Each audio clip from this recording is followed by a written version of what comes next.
Catalonia was once an up-and-coming independent maritime kingdom that dominated trade in the Mediterranean, only to end up as part of Spain, even while maintaining its distinctiveness. To see why, join me for this brief look at the history and politics of Catalonia.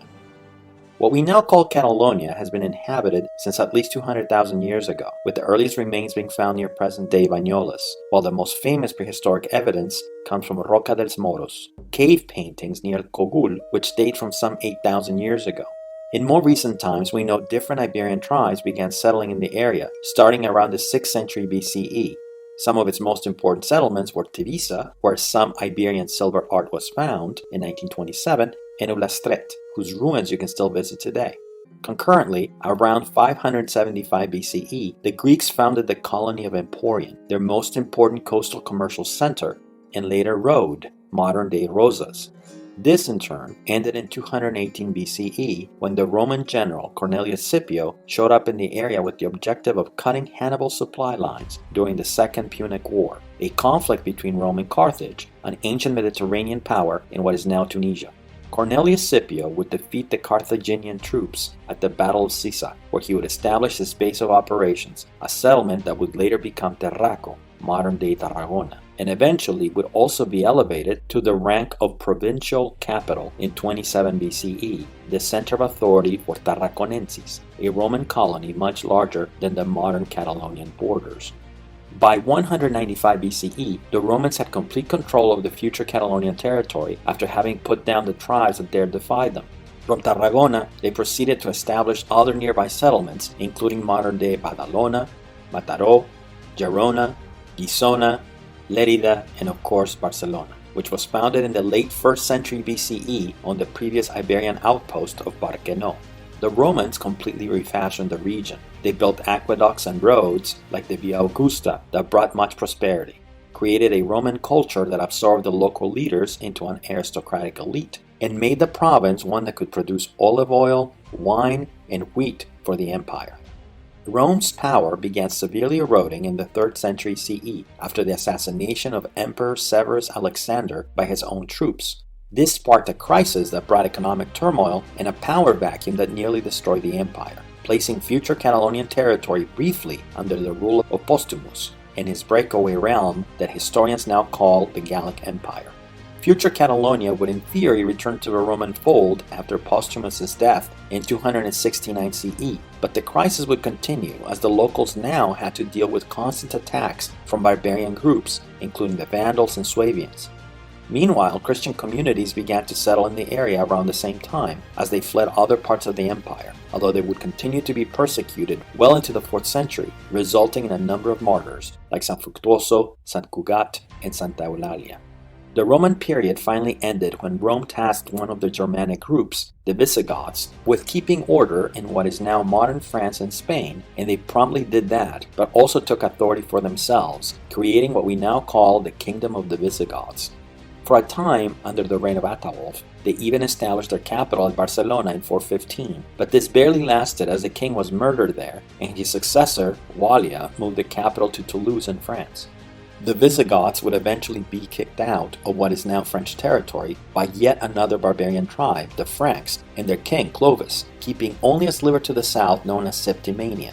Given the new reality, in 507, they would move their capital to Toledo, a more centrally located center of authority. The Visigoths would rule the region for the next 2 centuries, but Roman culture would prevail, especially in modern Catalonian territory. By the 710s, however, internal divisions under King Roderick would leave the Visigothic realm in a precarious position, and their neighbors to the south, the Umayyad Caliphate, would take advantage, invading the Iberian Peninsula, conquering most of it, and reaching all the way past Septimania by 718. The Franks were able to stop the Muslim forces at Tours in 732, and by 759 would begin pushing the Arab invaders back, creating a buffer zone between their kingdom and the Muslim lands of Al-Andalus, a borderland that came to be known as the Spanish March. In 801, Louis the Pious of Aquitaine, the son of the Frankish king Charlemagne, captured Barcelona. Then, slightly over 75 years later, Charles the Bold incorporated the region into a hereditary province governed by the Counts of Barcelona, starting with Wilfrid the Hairy in 878, also inadvertently sparking the divergence of Catalan from other Romance languages during this period. As the Frankish influence weakened, the counts grew in power, gradually taking control over all of Catalonia, the name the region began to be called by 1100. By 1127, the King of Aragon decided to marry his daughter to Ramón Berenguer from the House of Barcelona, at least in part to protect his realm from a potential invasion from neighboring Castille. This led to Aragon becoming integrated with an already expanding realm, which soon claimed other lands, including Valencia, a city-state south of Barcelona, as well as the island kingdoms of Mallorca, Sardinia, Sicily, and Corsica in the Mediterranean. The new realm also attempted to expand north, but a defeat at the Battle of Muret at the hands of the French in 1213, part of a larger conflict known as the Albigensian Crusade, definitively ended the kingdom's northern expansionism. Meanwhile, Barcelona's ideal position on the Mediterranean coast made it one of the most important cities in the realm. The populace, already used to self-government after the loose control of the Franks, evolved one of the earliest parliamentary bodies in Europe, the Courts of Catalonia, which wielded a great amount of power over the government. The courts were made up of three states, the military, ecclesiastical, and royal states, which all had input into governance. Although the king presided over the courts, by the 13th century, they banned his power to create legislation unilaterally. The courts also had their own tax collection agent, known as the Generalitat, who maintained power over the enforcement of the law, while the prosperity from trade encouraged banking and led to arguably the world's first central bank, the Taula de Canvi de Barcelona. Catalonia's rising power ended as a result of a number of crises that provoked a civil war. The first was a massive demographic decline as a result of famines and the Black Death, which saw the region lose around 37% of its population between 1347 and 1497. While the second was a series of internal conflicts, including between elites of a royal power and discontent from remensa peasants who resented the increasing feudal levies. Even worse, when Constantinople fell to the Ottomans in 1453, it ended the possibility of trade from the Mediterranean with the East, leading to the loss of the region's underlying prosperity. In 1469, Isabella of Castile and Ferdinand of Aragon married, both inheriting their father's realms upon their deaths, which in turn brought Catalonia into a loose confederation of kingdoms ruled by the two monarchs, known as Spain. Although both claimed to rule jointly, their realms remained separate jurisdictions, with Isabella governing the majority of the Iberian Peninsula and Ferdinand governing Aragon. Soon after, however, Columbus's arrival in the Americas in 1492 and the subsequent conquest of Mexico and Peru by Castile shifted the interest of the Spanish crown away from the Mediterranean to the Atlantic, leading to the further decline of Catalonia. In 1516, Charles I, grandson of the Catholic kings, became the first monarch to inherit both crowns in his own right, but the two realms would remain legally separate until 1716, when they would be officially fused. In the meantime, there would be a number of conflicts. The first was the Reapers' War of 1640, initially a revolt against the presence of Spanish troops in Catalonia, who were there on their way to fight the French as part of a much larger European struggle known as the 30 Years' War. It promptly escalated and led not just to the killing of the Viceroy of Catalonia, Dalmau de Queralt, but also to the establishment of an independent Catalonian republic under the protection of the French crown. Philip IV's Spanish troops responded harshly against the rebels, massacring a number of them when the Catalonians tried to surrender after their defeat at the Battle of Cambrils in December of 1640. They would then march on to Barcelona, but would be overpowered by the combined Franco-Catalonian forces at the Battle of Montjuic in January 1641. This outcome might well have rendered Catalonia a French province all the way to the present, but the locals quickly bristled under French control and developed some of the same complaints against them that they had had against the Spanish crown, which further complicated the war in Catalonian territory. Eventually, Louis XIV and Philip IV agreed to peace terms with the Treaty of the Pyrenees in 1659. This placed Catalonian land north of the Pyrenees under French rule, while it restored Madrid's authority over the rest of the region. The second conflict occurred because the Spanish king Charles II died without an heir in November 1700, leading to a massive war and a dispute over the throne between the two most powerful royal lines in Europe, the Bourbons from France and the Austrian Habsburgs. The war would last over a decade, lead to hundreds of thousands of deaths all over the continent, and the eventual recognition of the French Bourbon claim to the throne. Catalonia had originally sided with Philip V, the French claimant, but soon changed their mind when they recognized his triumph would lead to a loss in autonomy. Indeed, France's victory was perceived as such a threat to Catalonia that even after the warring parties decided to end the hostilities with the Treaty of Utrecht in 1713, they opted to continue fighting alone. The decision was catastrophic. By September 1714, Barcelona was forced to surrender, and the Bourbon king immediately set out to punish the rebels. As a result, Catalonia was not only ordered to submit to Castilian laws, extinguishing completely its autonomous political institutions, but was made to close its university, the Universitat de Barcelona, and banned from using the Catalan language in public documents. At the same time, the Kingdom of Majorca became dependent on Madrid, while Menorca and Italian possessions, Sicily, Sardinia, and Naples, were lost. The event was so traumatic that it became a regional holiday, the Diada, or National Catalonian Day. First celebrated in 1886, it is still observed today as a remembrance of what was lost. Despite the difficult new circumstances within the Bourbon system, Catalonia's economic situation vastly improved. As trade and agricultural production grew and commerce with the Americas was permitted, a proto-industrialization began in the region, built largely around the manufacturing of textiles. The prosperity was not to last, however. In 1808, Napoleon invaded the country and imposed his brother, Joseph, on the Spanish throne. Popular resistance to French occupation exploded in Catalonia, as well as other parts of Spain, in a war that lasted until 1814, during which time Catalonian territory was briefly annexed to France as Napoleon tried to impose order. The restoration of Ferdinand VII to the Spanish throne did not bring stability, however. During his absence, a liberal constitution had been promulgated, which on his return, the king immediately abrogated. This would bring a division that would loom large in Spanish politics for at least a century, a struggle between liberals, those who wanted to limit the power of the king and eventually wanted to abolish the monarchy altogether, and conservatives, those who wanted a more absolutist monarchy and later its preservation. The conflict between the two sides sparked three distinct bouts of violence throughout the better part of the 19th century, known as the Carlist Wars. In addition to several military coups, a deposed queen in 1868, a foreign monarch from Italy in 1870-1873, and a failed republic in 1873-1874. Catalonia was divided like the rest of the country, with Barcelona being more liberal than its hinterland. But those who tended to support the Carlist cause did so not necessarily because they wanted to restore absolutism, but rather because they perceived that side would grant them greater autonomy, giving the whole debate greater salience in the region. Thus, not only were the two first Carlist wars fought largely in Catalonian territory, but there were multiple additional revolts against Madrid's authority, known as Bullangas, between 1835 and 1843. Even as instability rocked the country, Catalonia continued to industrialize, taking advantage of the new technological advances in Europe. Simultaneously, Catalonia experienced what we now call La Renaixença, a renaissance of Catalan language and culture, which tried to recover its use in arts and poetry. This in turn gave way at the turn of the 20th century to Catalonian nationalism, a movement that began in the frustrated effort to turn Spain into a federal republic in 1873 and still exists in Catalonia today.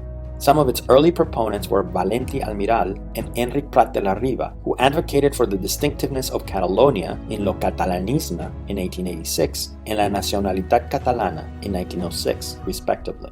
These early efforts then became petitions to the Spanish government, including the Memorial dels Greuges in 1885 and the Bases de Manresa in 1892, which eventually succeeded in bringing partial self-government to Catalonia in the form of a Mancomunitat in 1914.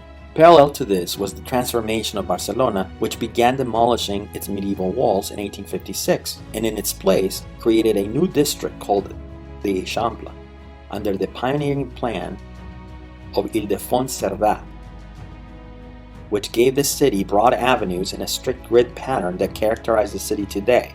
In the next few decades, the city would be further beautified by the unique works of Antoni Gaudí, such as the Sagrada Familia and Parc Güell, as well as those that were originally built for the 1888 Barcelona World Fair, including a number of parks and Arc de Triomphe. Likewise, another symbol of Catalan nationalism was also born during this period, the FC Barcelona, which was founded in 1899, although not by a Catalonian, but rather Hans Gamper, a 22-year-old from Switzerland.